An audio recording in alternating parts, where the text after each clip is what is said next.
Hello, welcome to SN Chaudhary Physics classes. Today, I am going to discuss power factor of an AC circuit. In last class, I have taught you power associated with RLC circuit, whose result was EV IV power equal to EV IV cos phi. And that is, now I am going to discuss power factor of an AC circuit. आप सभी बच्चों का PD Gurukul में स्वागत है।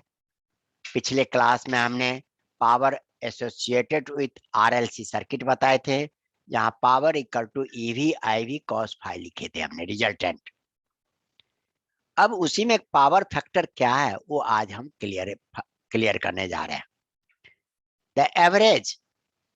The average power over a complete cycle in an inductive circuit.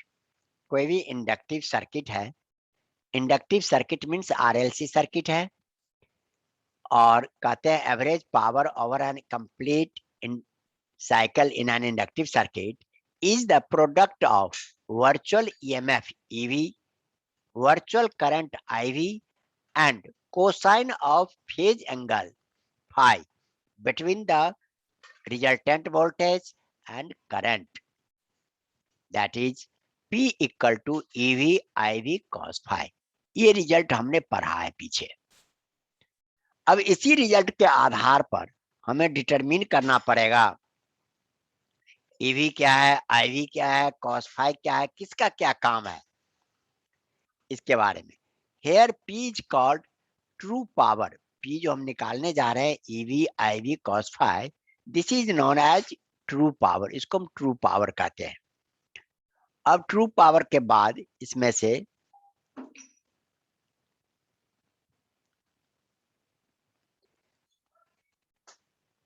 And EV ivy, यहां पर हमने देखा, यहां पर P equal to EV IV cos phi, P is called true power, EV IV is called apparent power.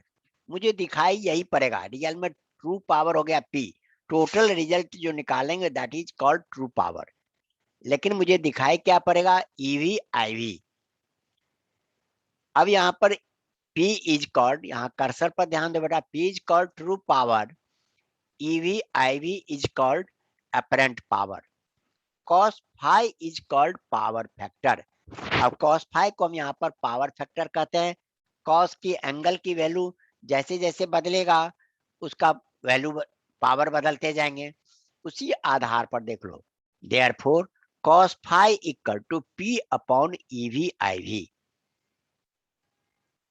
this is second equation, and cos phi is called power factors, so power factor equal to true power upon apparent power। Power factor हमारा हो गया true power upon apparent power, that is third equation. Hence power factor is equal to the ratio of true power and apparent power, but cos phi equal to R upon Z, ये हम जानते हैं। And here Z की value जो लिखते हैं R root under R square plus XL minus XC whole square.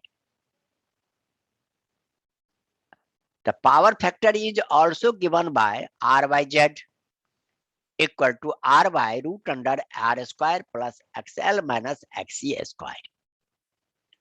Now you are able to find power factors. तो बेटा आप लोग इस तरह से दो तरह से पावर फैक्टर निकाल सकते हो। कैसे निकाल सकते हो, एक तो P आपको मालूम है ट्रू पावर, EV IV मालूम है, तो cos phi equal to P upon EV IV लिख दिए, या पावर फैक्टर में R by Z लिखते हैं तो R upon root under R square plus XL minus XC whole square लिख दिए। दोनों तरह से निकाल सकते हैं। अब यहाँ पर रिजल्ट में देखो, पहला इक्वेशन जो था, यदि EV IV आप देखते हो P equal to EV IV cos phi, cos 0 degree हो जाता है, cos यदि 0 डिग्री है तो फेज में ही रहेगा EV IV, तो तब पावर कितना हो जाएगा, EV IV के बराबर। यही cos phi यदि 90 डिग्री हो जाता है तो ट्रू पावर 0 हो जाएगा। अब इसी आधार पर इसके वैल्यू बदलते चलते हैं, जैसे जैसे एंगल बदलोगे उसी तरह से। अब cos phi equal to R by R square plus root XL minus XC square root के अंदर आर बाई जेड, ये भी हम जानते हैं। Hence power factor is also equal to the ratio of resistance and impedance of the inductive circuit. यदि कोई भी इंडक्टिव सर्किट है, कैपेसिटर वाला हो, चाहे इंडक्टर वाला हो, चाहे रेजिस्टेंस वाला हो, तो वहां पर पावर फैक्टर हम क्या निकाल लेंगे, R by Z. Inductive circuit में रेशियो के बराबर होते हैं। अब यहाँ पर एमसीक्यू क्वेश्चन क्या बन जाएगा, power factor is equal to the ratio of, पहला choice true power to apparent power, दूसरा चॉइस रेजिस्टेंस टू इम्पीडेंस, तीसरा choice both first and second, चौथा नन। बताओ बेटा क्या पावर फैक्टर का हम लिखें, बोथ ए एंड बी। ये बोथ हो जाएगा, क्योंकि आर बाई जेड भी होता है पावर फैक्टर्स, और P Y E V I भी होते पावर फैक्टर्स। अब इसी का स्पेशल केस देखो, in a non inductive circuit, non inductive circuit means XL और एक्सी का वहां पर कोई इफेक्ट नहीं है। इंपीडेंस में हम आपको बताए थे बेटा, Z equal to root under R square plus XL minus XC. If XL equal to XC, then we get XL minus XC equal to 0। Z equal to R के बराबर हो गया। यदि केवल R ही वहां काम करे, R ही काम करे कैप, और इंडक्टर कैपेसिटर काम नहीं करे, तो उस केस में हम कहते हैं कि भाई ये नॉन इंडक्टिव सर्किट है। और this is in non inductive circuit XL minus XC, power factor equal to cos phi R by Z, R upon Z के जगह पर R square plus XL minus XC का होल स्क्वायर, ये root under में, ये XL minus XC तो equal है, तो माइनस करने पर रिजल्ट 0 आ गया, तो निकल गया हमें आर बाई जेड। अब यहाँ पर आर बाई आर निकल गए, यहाँ पर पावर फैक्टर क्या हो गया 1, इसका मतलब cos five 0 degree that is 1, तो आर बाई आर ये हो गया 1, इसका वैल्यू हो गया पावर फैक्टर्स का। अब यही वैल्यू हम डालते तो हमें क्या मिल जाएगा, P equal to EV IV, cos phi की जगह पर 1 डालेंगे, आपका रिजल्ट में EV IV ही बच जाएगा, जो हम आपको यहाँ पर दिखा रहे हैं। देखो बेटा, यहाँ पर इक्वेशन फर्स्ट में 1 डाल देंगे तो P equal to EV IV, जो आप जनरली रेजिस्टेंस के लिए जानते हो, इंडक्टर के लिए नहीं, कैपेसिटर के लिए नहीं।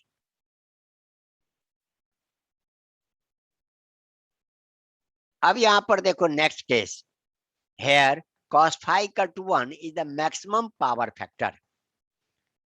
अब यहाँ पर लिखते हैं इन अ प्योर इंडक्टर और ए कैपेसिटर, प्योर इंडक्टर हो या कैपेसिटर हो तो फाइव की वैल्यू क्या होगा 90 डिग्री। इंडक्टर है तो वोल्टेज 90 डिग्री से आगे चलेगा, और कैपेसिटर है तो करंट 90 डिग्री से आगे चलेगा।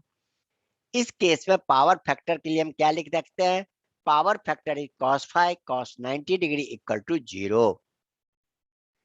अब यहाँ पर average power consumed in a pure inductor or an ideal capacitor is EV IV cos phi की जगह 0 पुट किए, तो हमें पावर कंजम्पशन कितना हो गया बेटा 0। जो आप पढ़ चुके हो AC circuit associated with inductor या AC circuit associated with capacitor, इन दोनों केस में आप पढ़ चुके हो, रिजल्टेंट 0 आ जाते हैं। आए बेटा समझ में, जी गुड़िया आपके Yes, समझ sir. में, हाँ हाँ। अब देखो बेटा, इस यहाँ तक ये इसके थे पावर फैक्टर। अब नेक्स्ट टॉपिक्स आ गया आइडल करंट और वाटलेस करंट। आइडियल करंट या वाटलेस करंट क्या होता है, जरा कुछ बताओ आप लोग बेटा। जी मास्टर जी। आइडियल करंट और वाटलेस करंट। पहले तो वाटलेस का मतलब, वाट किसका यूनिट होता है, पावर का। जी। Wattless current means power consumption zero. वो करंट एसी में होगा ना। पावर कंजम्पशन जीरो, यहाँ का मतलब हो गया आइडियल करंट या वाटलेस करंट। मान लो करंट फ्लो तो करता है कहीं पर, लेकिन उसमें पावर कंज्यूम नहीं होता है, जिसको हम आइडियल करंट भी कहते हैं। और इसी का सिंपल सा उदाहरण देते हैं। अब तो दिवाली का बेटा टाइम है, आप भी देख, 0 वोल्ट के बैटरी 0 वाट के बल्ब लगाते हैं लोग। जी। पहले भी आपको कहा जाता था 0 वाट का बल्ब है। 0 वाट का जी। मतलब वो पावर कंज्यूम नहीं करता है, हल्का सा आपको लाइट दे देता है।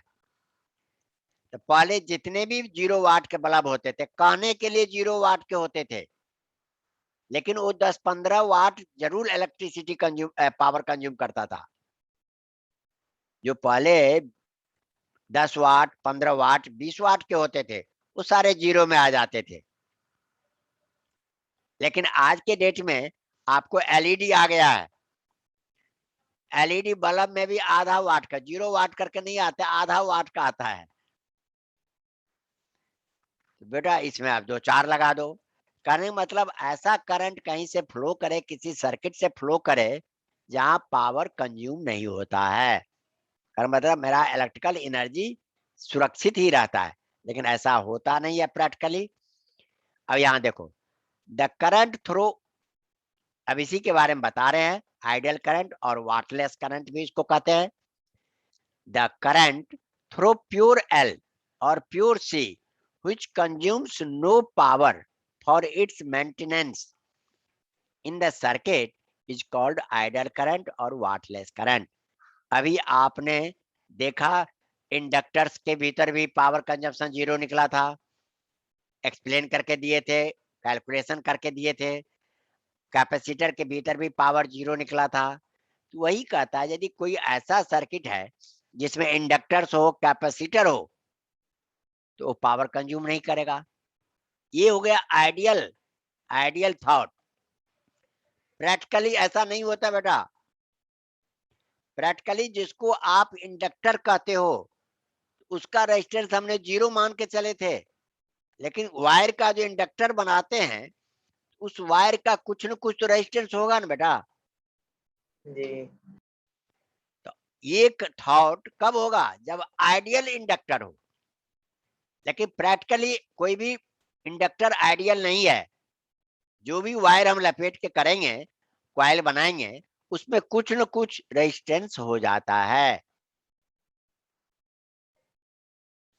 उसी तरह से देखो, कैपेसिटर में कहते हैं ideal capacitor power consumption zero.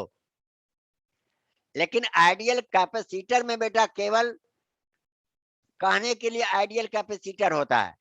अब कहोगे कैसे, अब देख लो बेटा, इस तरह से दो कनेक्शन निकले रहते हैं कैपेसिटर का। जी। अब ये जो दो कनेक्शन निकलते हैं, ये तो वायर है, सिंपली खींचेंगे तो बाहर निकल जाएगा।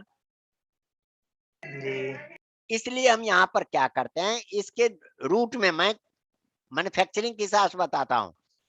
ऊपर से जो वायर आया है, यहाँ पर हल्का सा कॉइल बना के हम लगा देते हैं, जिससे कि सिंपल वायर खींचे नहीं। कॉइल तो खींचेगा नहीं, क्योंकि पूरे मटेरियल को खींचेगा। इसलिए वहां पर कुछ न कुछ इंडक्शन भी हो जाते हैं। और साथ साथ वायर से जब करंट फ्लो करेगा, it shows some resistance also, इसमें कुछ रेजिस्टेंस भी हो जाते हैं। तो हमारे मैथमेटिकली, थ्योरेटिकली कह सकते हो आइडियल कैपेसिटर है जीरो इंडक्टेंस, जीरो रेजिस्टेंस। लेकिन प्रैक्टिकली ऐसा होता नहीं है। इस तरह से कहते हैं, सिंपल बात आपको कहेगा, इफ ए कंडक्टर, इसलिए आपको यहाँ पर लिखना पड़ेगा आइडियल कैपेसिटर, या आइडियल आपको कैपेसिटर को, या आइडियल आपको इंडक्टर्स को। अब इस केस में देखो बेटा, इन actual practice we do not have ideal inductor or ideal capacitor, so there does occur some dissipation of energy. इसलिए वहां पर कुछ एनर्जी का खर्च हो जाता है, कुछ एनर्जी यूज हो जाते हैं। अब यहाँ पर देखो एट रिजोनेंस, जब रिजोनेंस लिए थे हम लोग, निकाले थे frequency, XL equal to XC लिखे थे, जी जिसके कारण यहाँ देख लो at resonance XL equal to XC, XC को हम इधर ले आए, XL minus XC equal to 0, and जब ये 0 हो गया तो फाई हमारा क्या रिजल्ट आएगा, EV IV cos फाई, हम पहले ऊपर पढ़ चुके हैं। जब XL इक्वल टू XC हो तो केवल Z अपॉन R बचेगा, और सॉरी R अपॉन Z बचेगा, और Z की वैल्यू भी R ही आता है, तो R बाय R 1 हो जाते हैं, तो cos फाई 0। ये भी आपके थॉट आ जाएंगे क्वेश्चंस में। The power factor equal to cos phi cos 0 degree, that is 1। Therefore, maximum power is dissipated in a circuit at resonance. इसलिए maximum power dissipated in a circuit at resonance, यहाँ पर maximum power dissipation होगा। Dissipation is always through resistance, और ये कौन खर्च करेगा power, resistance करेगा। कैपेसिटर कोई पावर नहीं खर्च करेगा, इंडक्टर्स कोई पावर खर्च नहीं करेगा, केवल रेजिस्टेंस जो वायर का होगा या इंस्ट्रूमेंट का, वो पावर खर्च करेगा। आगे बेटा समझ में? हेलो, जी सर। हाँ। अब यहाँ पर देखो advantage of AC over DC. अब हम एसी क्यों यूज करते हैं ये बताओ, कोई रीजन दो बेटा। और डीसी क्यों नहीं यूज करते? हम तो जनरेटर दोनों बना सकते हैं, एसी जनरेटर भी और डीसी जनरेटर भी। हम शुरुआत में ही एसी क्यों यूज करते हैं इसके बारे में बताए थे, कुछ याद है आप लोगों को? में खर्च नहीं होगी एनर्जी, हाँ बताओ अमान। एसी में पावर खर्च नहीं होगी ना। एसी में पावर तो खर्च होगा बेटा, डीसी में भी पावर खर्च होगा, पावर दोनों में खर्च होंगे। कुछ और रीजन बताओ। ट्रांसफर करते समय लॉस नहीं होगा एनर्जी का। हाँ, अब ये जब हम इसका ट्रांसमिट करते हैं एक जगह से दूसरे जगह, तो loss of energy in case of AC is minimum, because we can increase voltage as well as we can decrease voltage. We can increase current, decrease current with the help of transformer. Transformer के द्वारा हम voltage घटा बढ़ा सकते हैं। अब यहाँ पर देख लो वही लिख रहे हैं, alternating current can be transmitted over a long distance using a step up transformer. हम दूर भेजना चाहते हैं तो वोल्टेज बढ़ा देते हैं, करंट को कम कर देते हैं। करंट क्यों? Power proportional to I square होता है, करंट बढ़ाते ही पावर बहुत ज्यादा लॉस होगा, इसलिए करंट को कम कर देते हैं, वोल्टेज बढ़ा देते हैं। Alternating current can be transmitted over a long distance using a step-up transformer. The loss of energy is negligible. Direct current cannot be transmitted such. हम डीसी करंट को इस तरह से, डायरेक्ट करंट को इस तरह से ट्रांसमिट नहीं कर सकते। पहला बेनिफिट। दूसरा बेनिफिट देखो, the AC voltage can be easily very using transformer. इस वोल्टेज के द्वारा हम ट्रांसफार्मर के द्वारा वोल्टेज घटा बढ़ा सकते हैं। आप मोबाइल चार्ज करते हो बेटे? जी। अब मोबाइल का वोल्टेज बताओ, मोबाइल का कितने वोल्ट पर जनरली मिलते हैं? अब कोई कम हो अधिक हो, जनरल मोबाइल का जो वोल्टेज कितना चाहिए चार्जर के लिए? 5। भाई 3 से 4 वोल्ट, क्योंकि 3.8 वोल्ट ही उसकी जरूरत है, तो हम जनरली 3 to 4 वोल्ट रखते हैं। लेकिन हमारे घरों में जो वायर है, जो करंट आते हैं, वो तो एसी आता है, एसी है 220 वोल्ट 220 वोल्ट, तो हम वहां पर एक ट्रांसफार्मर लगा देते हैं। आप जिसको चार्जर कहते हो, उसके भीतर ट्रांसफार्मर होता है, डायोड होता है, कैपेसिटर होते हैं, जेनर डायोड होते हैं, ये सारे कंपोनेंट होते हैं। ट्रांसफार्मर के द्वारा हम सबसे पहले 220 वोल्ट को चेंज कर देते हैं 3 वोल्ट 4 वोल्ट में, फिर उसको हम मोबाइल में देते हैं। यही कहता है AC voltage can be easily verified using transformer. Third, the AC can be easily converted into DC. AC को हम डीसी भी कन्वर्ट कर सकते हैं, कैसे बताओ बेटा? ट्रांसफार्मर से ही। नहीं, ट्रांसफार्मर के द्वारा तो आप घटा बढ़ा सकते हो। आपका मोबाइल एसी पर चलता है कि डीसी पर चलता है, ये बताओ पहले। जो एसी डीसी पे। हाँ, मोबाइल चलता है डीसी पर। इसी तरह से आप मॉनिटर देखते हो कंप्यूटर का, इसी तरह से आप टेलीविजन देखते हो, इनके करीब करीब 90% पार्ट जो है वो डीसी पर चलते हैं। अब हम एसी को डीसी कैसे बनाते हैं? तो डायोड की हेल्प से। डायोड से हम रेक्टिफाई कर देते हैं। रेक्टिफाई मीन्स एसी से डीसी में कन्वर्ट कर देते हैं और फिर उसको हम यूज करते हैं। ये फैसिलिटीज डीसी में नहीं है। The AC can be easily converted into DC. The magnitude of AC can be reduced using shock coil without involving loss of energy. Shock coil के द्वारा हम आपके magnitude of AC can be reduced, हम AC को घटा सकते हैं। Next देखो बेटा, the AC is easier and cheaper to generate than DC। और साथ साथ एसी को हम आराम से कम खर्च में भी बना सकते हैं। जैसे हमारे हाइड्रो इलेक्ट्रिक पावर स्टेशन है, जिसको हम हिडल पावर स्टेशन भी कहते हैं, या थर्मल पावर स्टेशन है जहाँ कोयले से हम बनाते हैं। इन सारे जगह पर एसी ही लगा हुआ है, ये आराम से बन जाते हैं। जबकि डीसी में हमें बहुत ज्यादा ध्यान देना पड़ता है, मेंटेनेंस करना पड़ता है, और इसलिए ये सस्ता भी होता है। अब कहो बेटा ये तो सारे के सारे एडवांटेजेस ही हो गए, कुछ न कुछ तो डिसएडवांटेज भी होगा इसका। एक आध डिसएडवांटेज बताओ, ये भी हम बता चुके हैं आपको।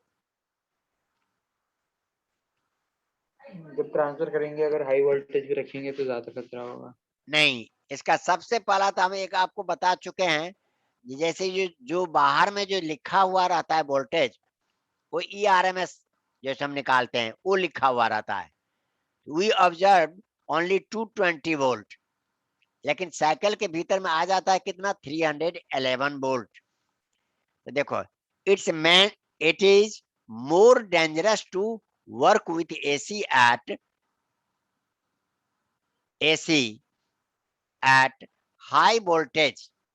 हाई वोल्टेज पर AC पर काम करना डेंजरस होता है, खतरे के रहता है। The moment the insulation is faulty one gets severe shock. यदि आपके एसी में कहीं पर वायरिंग किया हुआ है, कटा खिला है, हम देख नहीं पाए, तो वहां पर बहुत डेंजरस शॉक लगते हैं। The shock of AC is attractive.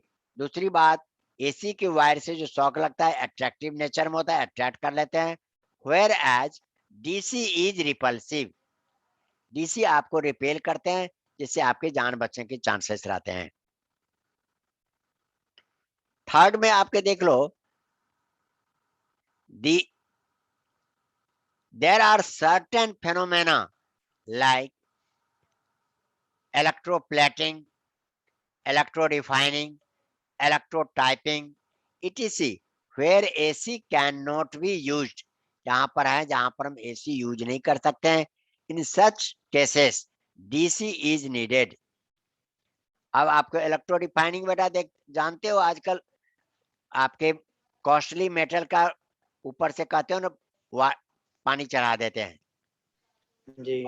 Copper के ऊपर सिल्वर लगा का इलेक्ट्रोप्लेटिंग कर दो, आयरन के ऊपर जिंक का कर दो, जंग रोकने के लिए। लेकिन ये काम सब डीसी में ही होगा, एसी में पॉसिबल नहीं है।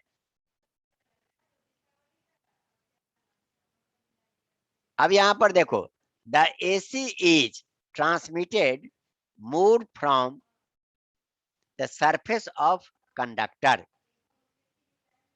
than from inside. इसका मीनिंग समझो। आपने वायरिंग देखी हो बेटा, आप घर में तो कोई वायर काटा होगा ना आप लोग, जी तो वायर के भीतर कितने वायर होते हैं? पतले पतले कॉपर के बहुत सारे होते हैं। जी आपने कभी सोचा जी इतने वायर क्यों देते हैं? इसके बदले में एक ही मोटा सा वायर दे देंगे, उतना मोटा। अगर वो टूट गई तो और काम कर सकें। नहीं नहीं, अब जैसे मान लो जहाँ 10 पतले पतले वायर हैं, उतने ही अमाउंट का हमने एक मोटा वायर बना देंगे, वो तो ज्यादा मजबूत होगा ना। जी तो फिर वहां प्रॉब्लम क्या है? प्रॉब्लम ये है, देखो AC जो चलते हैं, सर हमारा डायग्राम देख, मेरा फोटो देख रहे हो ना भाई? जी हाँ, AC जो करंट चलेगा वो ऊपर ही ऊपर चलते हैं, सरफेस पर चलते हैं, भीतर में नहीं। वायर के भीतर में AC का अमाउंट बहुत कम रहता है, मोस्टली पोर्शन जो है सरफेस से चलते हैं। यदि हम जी यदि हम मोटा वायर बना देंगे तब तो उसको सरफेस एक ही मिला।